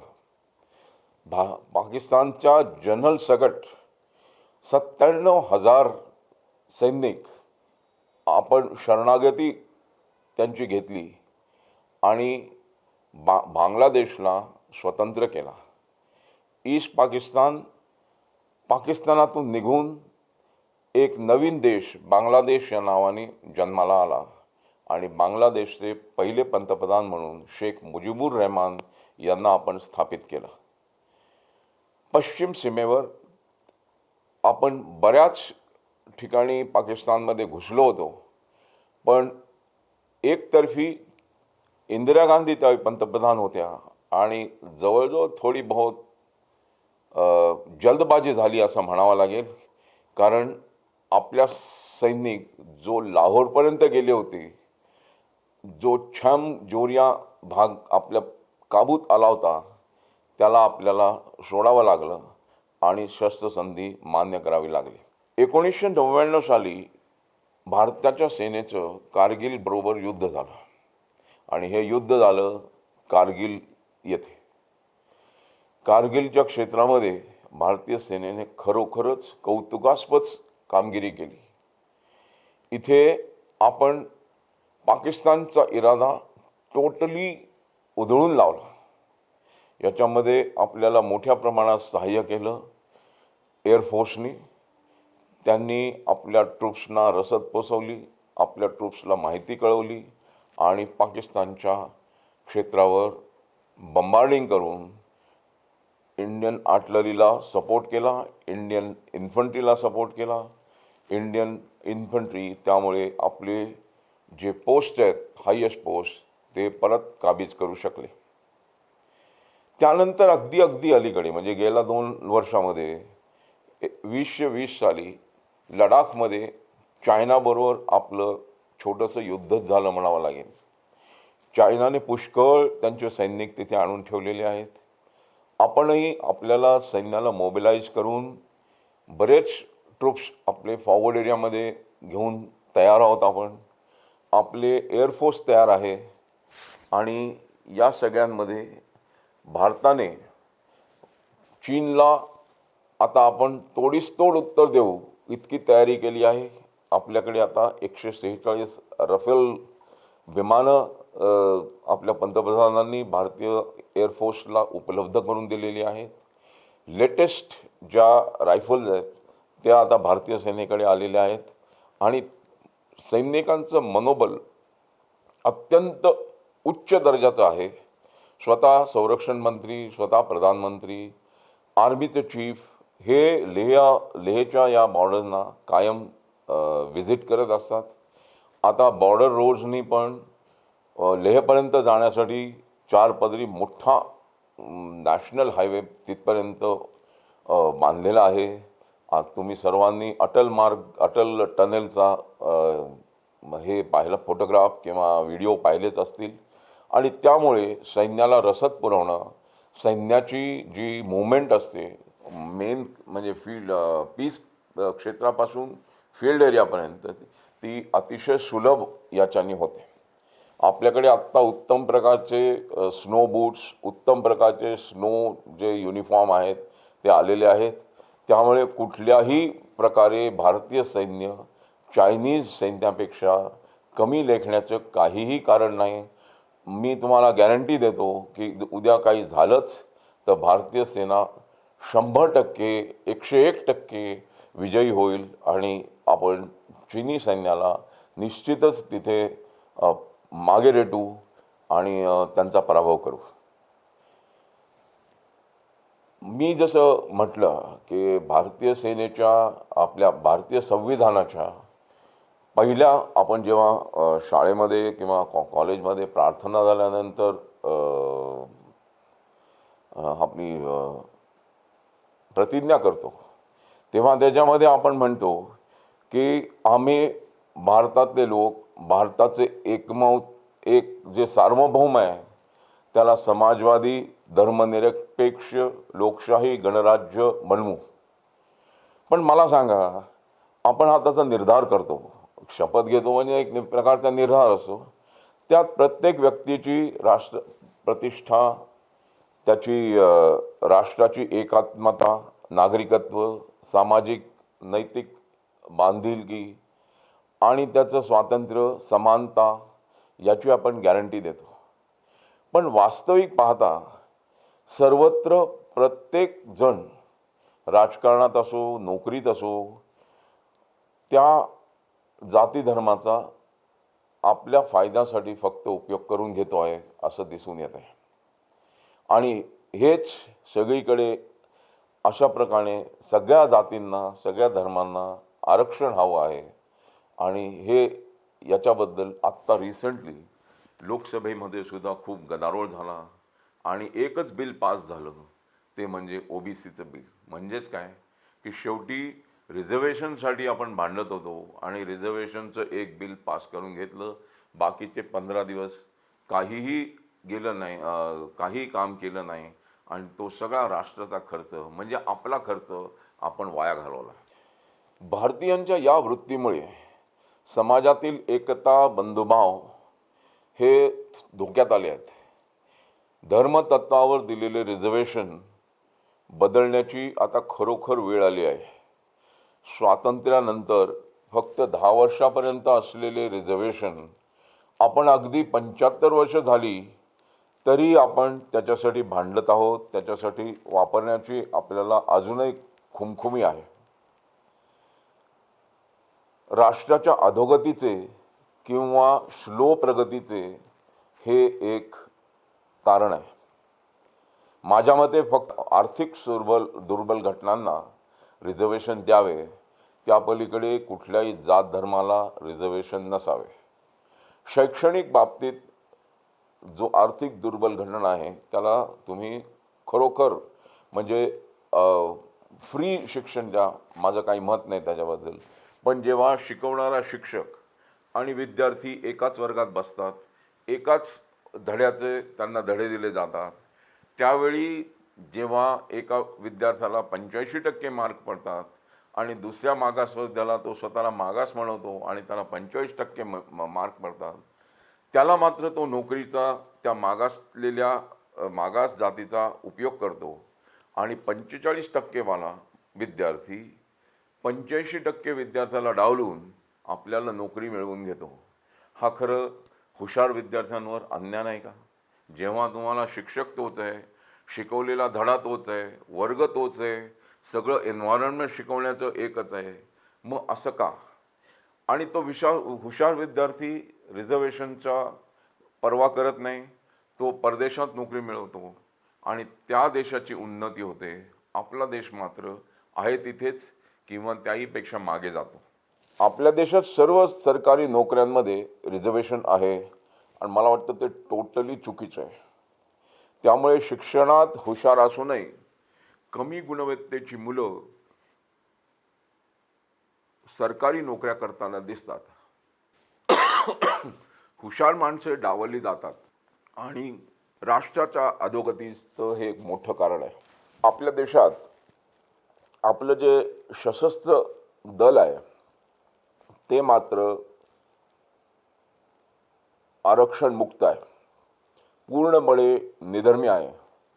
तेथे कुठल्याही प्रकारचे रिझर्वेशन चालत नाही, वापरलं जात नाही आणि त्याचं पालनही केलं जात नाही. सशस्त्र दलामध्ये फक्त निवड होते ती शारीरिक तंदुरुस्ती म्हणजे physical fitness, minimum education qualification आणि वय, या 3 निकषांवर सर्वोत्तम कॅन्डिडेट निवडला जातो आणि ते उमेदवार फक्त भारतीय असतात. आणि म्हणूनच कदाचित हेच कारण असेल की फक्त एज्युकेशन क्वालिफिकेशन, एज आणि फिजिकल फिटनेस या निकषांवर सिलेक्ट केलेले कॅन्डिडेट जर भारतीय सेना जर चांगलं काम करू शकत असेल, जगातली ती आज नंबर 1 सेना आहे, तर मग आपले बाकीचे लोक का नाही तसं काम करू शकत? याचं मला आश्चर्य वाटतं की जर भारतीय सेनेमध्ये कुठेही आपण जातपात पाळत नाही, कुठेही आपण रिझर्वेशन लावत नाही, त्यावेळी ती सेना चांगली काम करते. मग सरकारी नोकरीमध्ये आपण सगळं करूनही मग ती का मागे पडतात? मग त्या एवढ्या चांगल्या का नाही आहेत? असं जेव्हा हा प्रश्न पडतो त्याचं उत्तर तुम्ही मुलांनी शोधायचं आहे. काही जर देशासाठी करायचं असेल तर मला वाटतं सशस्त्र सेनेमध्ये एक उमेदवार म्हणून जॉईन करणं हा सर्वात चांगला पर्याय आहे. आर्मी, नेव्ही किंवा एअरफोर्स यामध्ये नोकरी करताना स्वतःची प्रगती तर होतेच, पण त्याशिवाय जो काही काम किंवा जे काही आपल्याला टास्क दिलं जातं, मग ते सोपं असो किंवा अवघड असो, त्याबद्दलचं जॉब सॅटिस्फॅक्शन 100% प्रत्येक कॅन्डिडेटला, प्रत्येक उमेदवाराला मिळतं. काम करताना टोटल सेफ्टी असते. म्हणजे अगदी तुम्ही फायरिंग जरी करत असला तरी संपूर्ण सेफ्टीचा उपयोग केला जातो. सेफ्टीचे सर्व नियम पाळले जातात. मग ती कामाचं क्षेत्र कुठलंही असो, तुम्हाला ब्रिज बांधायचं असो, तुम्हाला सीमेवर फायरिंग करायचं असो, तुम्हाला गन पोझिशनमधून मोठ्या मोठ्या तोफा फायर करायचा असेल किंवा एअरफोर्समधून फ्लाईंग करायचं असेल, सेफ्टीचे नियम सर्वात प्रथम पाळले जातात. त्याशिवाय प्रत्येक कॅन्डिडेटला एक फिनान्शियल सिक्युरिटी असते. सर्वात महत्त्वाचं म्हणजे आज एअरफोर्स, नेव्ही आणि आर्मी यांच्या कुठल्याही सभासदाला, कुठल्याही सैनिकाला, कुठल्याही ऑफिसरला आज समाजामध्ये एक मोठं आणि एक चांगलं स्थान आहे, याबद्दल मला अजिबात दुमत कुणाचंही नसावं. याशिवाय या तिन्ही क्षेत्रांमध्ये तुम्हाला एक तर लाईफची खूप व्हरायटी आहे, ॲडव्हेंचरस लाईफ आहे. वेगवेगळ्या ठिकाणी तुम्हाला नोकरी करायला मिळते, अगदी केरळापासून काश्मीरपर्यंत आणि द्वारकेपासून गुवाहाटीपर्यंत. म्हणजे ईस्ट, वेस्ट, नॉर्थ, साऊथ यामध्ये तुम्हाला संपूर्णपणे हिंडायला मिळतं, बघायला मिळतं आणि तिथे 2 वर्ष तरी मिनिमम राहायला मिळतं.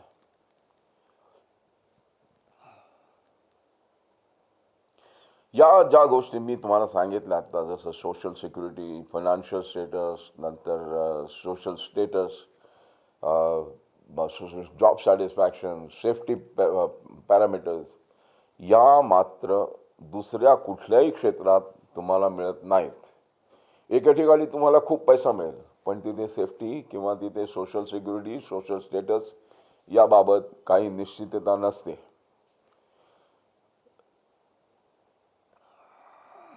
त्याशिवाय या 3 सशस्त्र सेलामध्ये आपण जेव्हा नोकरी करतो तेव्हा आपल्याला फॉरेन कंट्रीजमध्ये सुद्धा जाण्याचा चान्स मिळतो.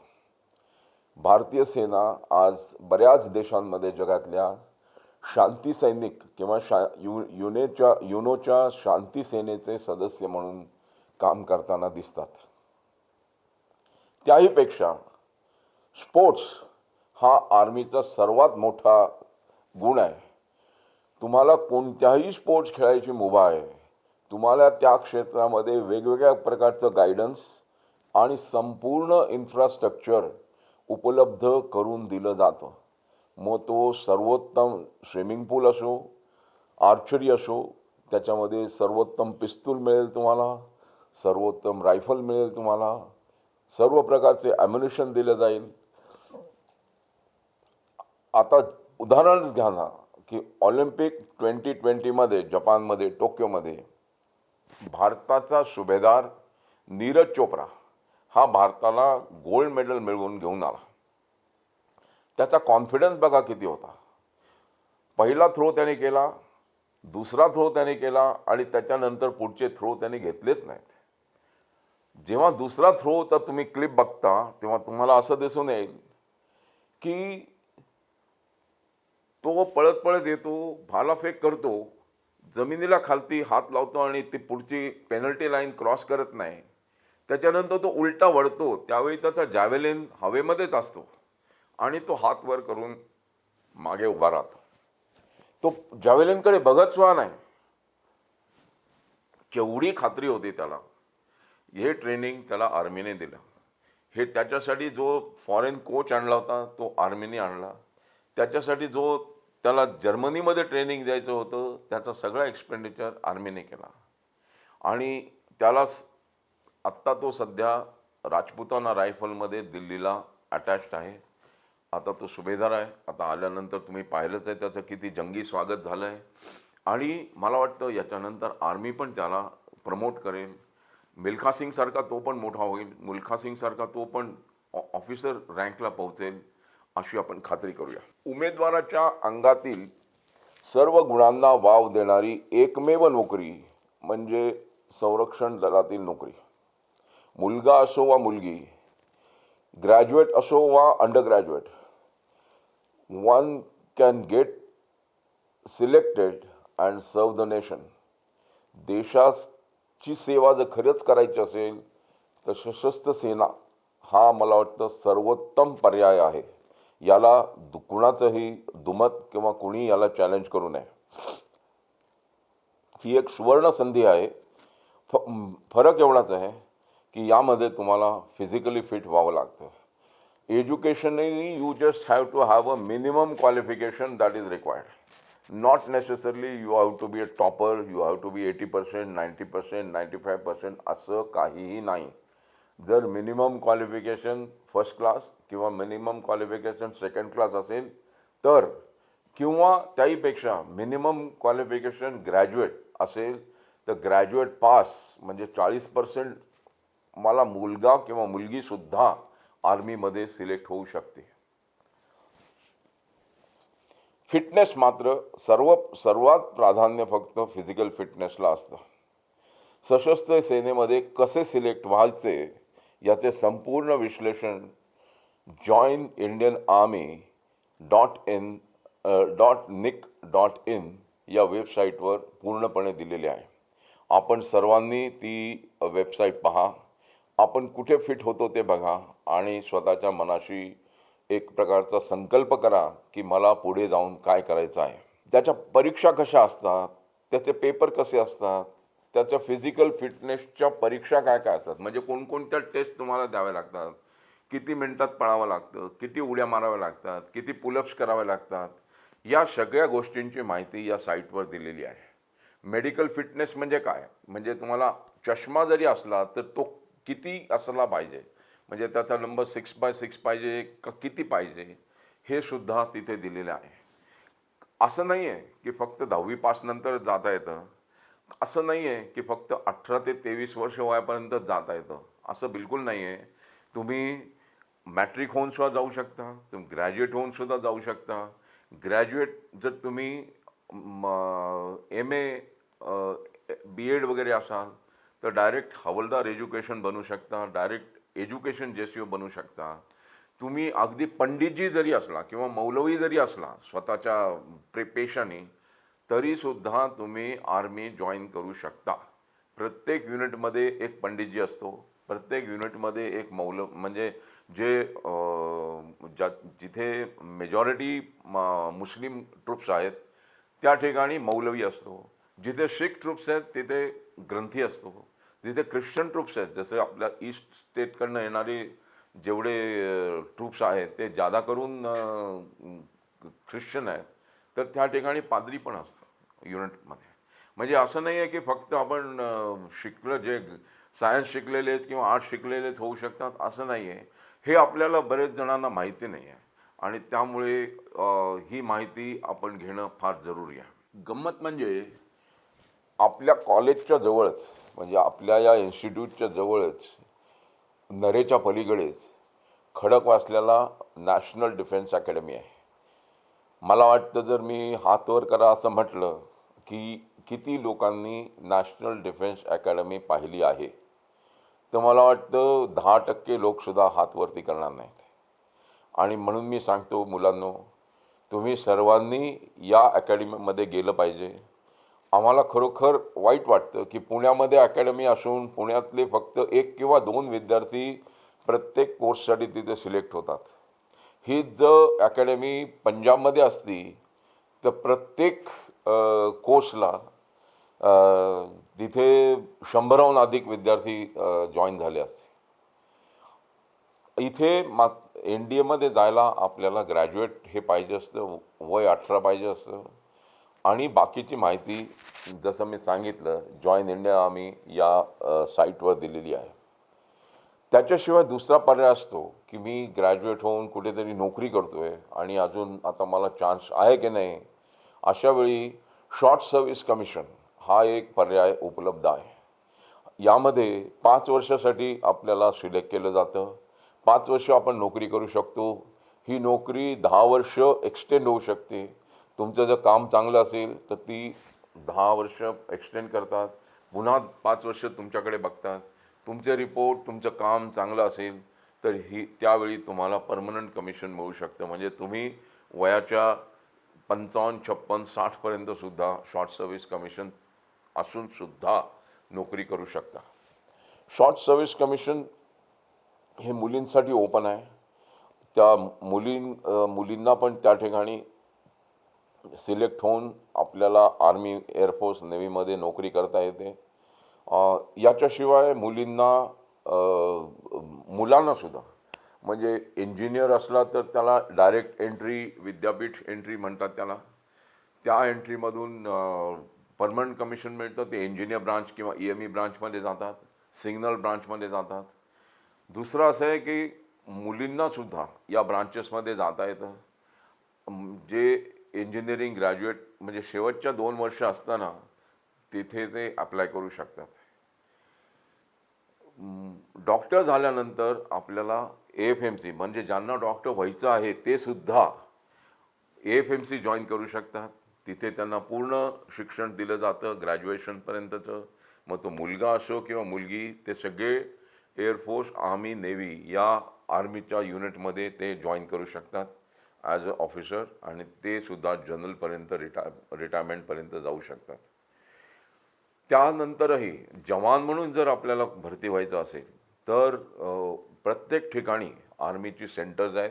जसं पुण्यामध्ये बॉम्बे इंजिनिअरिंग ग्रुप आहे, बेळगावला मराठा लाईट इन्फंट्रीचं सेंटर आहे, बेंगलोरला ASC सेंटर आहे. अशा वेळी आपण तिथे सुद्धा जॉईन करू शकतो जवान म्हणून. जवान म्हणून नोकरी केल्यानंतर सुद्धा आपण 20 वर्ष नोकरी केल्यानंतर आपल्याला पेन्शन मिळू शकते. जवान म्हणून नोकरी केल्यानंतर 5 वर्षांनी आपल्याला पुन्हा एक चान्स मिळतो की आपण ऑफिसर रँकमध्ये आपल्याला जाण्याची एक संधी उपलब्ध मिळते, आणि त्या ठिकाणी सिलेक्ट झालं तर आपल्याला ACC एंट्री म्हणतात त्याला, ACC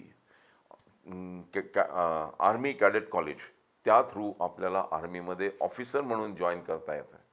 तर ह्या ज्या सगळ्या संधी आहेत याचा आपण एक मोठ्या प्रमाणात हे करायला पाहिजे. आज जर मला विचारलं तर आर्मीमध्ये 3000च्या वर फक्त ऑफिसर रँकमध्ये वेकन्सीज आहेत, पण आपल्या कुणाला हे माहीत नाही आहे आणि आपण कोणीही त्याच्यासाठी प्रयत्न करत नाही. पुण्यातले विद्यार्थी जास्ती करून मी पाहिलं आहे ते हिंजवडीला जायचा प्रयत्न करतात. ते आपल्या चाकण आणि इकडच्या फॅक्टरीजमध्ये नोकरी करायचा प्रयत्न करतात, किंवा वाघोलीला जायचा प्रयत्न करतात, किंवा हडपसरच्या IT क्षेत्रामध्ये जायचा प्रयत्न करतात. हा प्रयत्न चांगला आहे, पण तिथे जायला तुम्हाला सगळेच जण फर्स्ट क्लास नसतात, सगळेजण 90% वाले नसतात. ही जी क्षेत्र मी सांगितली याच्यामध्ये तुम्हाला एज्युकेशन क्वालिफिकेशन टॉप लेवलचं पाहिजे. पण मी जे क्षेत्र सांगतोय की NDA या ठिकाणी तुम्हाला फर्स्ट क्लास, म्हणजे तुम्ही बेअर मिनिमम मार्क तुमच्याकडे असतील तर तुम्ही तिथे एंट्री घेऊ शकता. तिथे असं होऊ शकतं की 40% वाला मुलगा पास होऊ शकतो, 60% कदाचित त्याच्या फिजिकल फिटनेस नसल्यामुळे तो फेल होऊ शकतो, किंवा तो सिलेक्ट होऊ शकत नाही. फेल नाही होत, कोणीच फेल होत नाही. आणि असंही आहे की तुम्ही तुमचं वय क्रॉस होत नाही तोपर्यंत दरवर्षी दर 6 महिन्यानंतर तुम्हाला या निवडीसाठी आपल्याला अप्लाय करता येतं. मला वाटतं की मी तुमच्याशी आज या विषयावर खूप डिटेलमध्ये बोललो, आणि आज तुम्ही मला एवढं ऐकून घेतलं याबद्दल मी तुमचा मनापासून आभारी आहे. मान्यवरांनी मला इथे तुमच्याशी बोलण्याची परवानगी दिली. मी जाधवार ग्रुप ऑफ इन्स्टिट्यूट्सच्या प्रत्येक ब्रांचला, प्रत्येक पदाधिकाऱ्याला प्रत्येक एम्प्लॉईला आणि प्रत्येक स्टुडंटला खूप बेस्ट विशेस देतो की त्यांनी सगळ्या क्षेत्रात उत्तुंग शिखरं गाठावीत. All the best. शेवटी एकच म्हणेन की shine like sun. Shine like sun, SUN, not SON. Shine like sun. सूर्यासारखे चमका, कुठेही जा सूर्यासारखे चमका.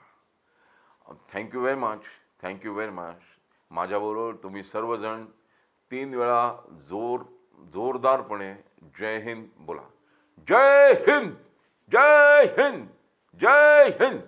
थँक्यू. सद्य परिस्थितीत आपल्या सर्वांची जबाबदारी काय आहे ते आता आपण पाहू. 1. देशहित सर्वप्रथम. देशाच्या सुरक्षेला, देशाच्या इमेजला काळिमा किंवा धक्का लागेल असे कोणतेही काम आपण करायचे नाही. Don't ask what nation has done for you. Instead ask what have you done for the nation. दुसरं, look after infrastructure being develop by the government. त्याची नासधूस, त्याची जाळपोळ करू नका.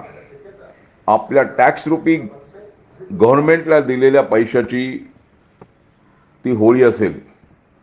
तिसरं, सामाजिक एकभाव, सामाजिक एकात्मता याला खतपाणी घाला. It is possible only when we consider ourselves as Indians, only भारतीय. चौथं, आपण सर्वजण let's forget religion, let's forget the caste. Be Indian and let that be your religion. Once you can do that, India will be on top in the world. नहीं नहीं जागीर किसी की, ए आसाम हमारा है. जहाँ से हमने भारत बचाया वो कश्मीर हमारा है. जिसके लिए शहीद हुए भगत सिंह वो भारत हमारा है, वो भारत हमारा है. या भारत देशामध्ये ज्या ज्या लोकांनी शौर्य गाजवलं, समाजाची सेवा करताना असेल, फायर ब्रिगेडमध्ये असेल, ॲक्सिडेंटमध्ये असेल किंवा राष्ट्रीय बाल पुरस्कारामध्ये असेल, अशा अनेक लोकांची दखल जाधवर ग्रुपमध्ये घेतली जाते. Doctor Sudhakarrao Jadhavar social trust हे टोटली सामाजिक क्षेत्रामध्ये अत्यंत चांगलं काम करताना आपल्याला दिसेल. तिसरा शौर्य पुरस्कार आज प्रदान होत असताना मला अत्यंत आनंद होत आहे की जरी कोविड सिच्युएशनमुळे ऑफलाईन कार्यक्रम होत नसले तरीसुद्धा आपण यावर्षी ऑनलाईन कार्यक्रमाद्वारे हा शौर्य पुरस्कार प्रदान करत आहोत. या कार्यक्रमाला अध्यक्ष म्हणून ब्रिगेडियर प्रसाद जोशी लाभले. त्यांचं या ठिकाणी मी आभार मानतो. लोकप्रतिनिधी ज्यांनी या कोविड काळामध्ये, यावर्षी आपण कोविड योद्ध्यामध्ये ज्यांनी चांगलं काम केलं, कोविड काळामध्ये योद्धा म्हणून काम केलं, अशा लोकांचा या ठिकाणी आपण शौर्य पुरस्कार देऊन सन्मान करत आहोत. त्यामध्ये अमोल पांगारे हे लोकप्रतिनिधी आहेत, हे समाजसेवक आहेत आणि यांनी ग्रामीण भागामध्ये कोविड सिच्युएशनमध्ये फार मोठ्या प्रमाणावरती लोककल्याणाचं, लोकजागृतीचं आणि कोविड सिच्युएशनमध्ये लोकांना मदत करण्याचं काम केलं आणि म्हणून त्यांना आपण कोविड योद्धा हा पुरस्कार आज शौर्य पुरस्कार म्हणून देत आहोत. त्यानंतर KEM हॉस्पिटलमध्ये कार्यरत असलेले डॉक्टर प्रदीप डिकोस्टा अत्यंत कठीण परिस्थितीमध्ये पहिल्या लाटेमध्ये, दुसऱ्या लाटेमध्ये कित्येक दिवस घरी न जाता अनेक पेशंटची सेवा करणं, अनेक लोकांच्या सेवा करणं, अनेक रुग्णसेवा करणं, हे काम त्यांनी फार मोठ्या प्रमाणावरती केलेलं आहे आणि म्हणून आपण त्यांना शौर्य पुरस्कार या ठिकाणी प्रदान करत आहोत. या कोविड परिस्थितीमध्ये परिचारिकामध्ये सुद्धा यश सुंदरी मल्लिका अय्यर यांनी फार मोठं काम केलं. ह्यासुद्धा KM हॉस्पिटलमधल्या आहेत. त्यांनाही आपण शौर्य पुरस्काराने सन्मानित करत आहोत. या डॉक्टरांचे आणि परिचारिकांचे आपण या ठिकाणी आभार मानत आहोत. या अगोदरसुद्धा अत्यंत चांगले कार्यक्रम घेण्यात आले. मेजर जनरल पित्रे यांच्या हस्ते फायर ब्रिगेडमधले विजय भिलारे, ज्यांनी शेकडो लोकांना आग विझवताना वाचवलं, त्यांना आपण शौर्य पुरस्कार दिलेला होता. शेख म्हणून आहेत, ज्याने ॲक्सिडेंट झाल्यावर लोक तिथं कुणी जात नाहीत, पण त्यांच्या अक्षरशः हाताचे पायाचे तुकडे गोळा करून त्या लोकांना बिना पैशामध्ये एकत्रित करून त्यांच्या घरापर्यंत पोहोचवण्याचं काम केलं. त्यांनाही आपण शौर्य पुरस्कार दिला. तन्वी ओहाळ ही राष्ट्रीय बाल पुरस्कार योद्धा आहे आणि तिनं हा पुरस्कार पटकवलेला आहे. अशा अनेक लोकांचे पुरस्कार देऊन त्यांच्या कामाची दखल ही सोशल ट्रस्टद्वारे घेतली जाते. या कार्यक्रमासाठी आज उपस्थित असलेल्या सर्वांचे मी आभार मानतो. सर्व प्रेक्षकांचे आभार मानतो आणि आमची मीडिया टीम यांचंसुद्धा मी आभार मानतो. धन्यवाद. जय हिंद, जय महाराष्ट्र.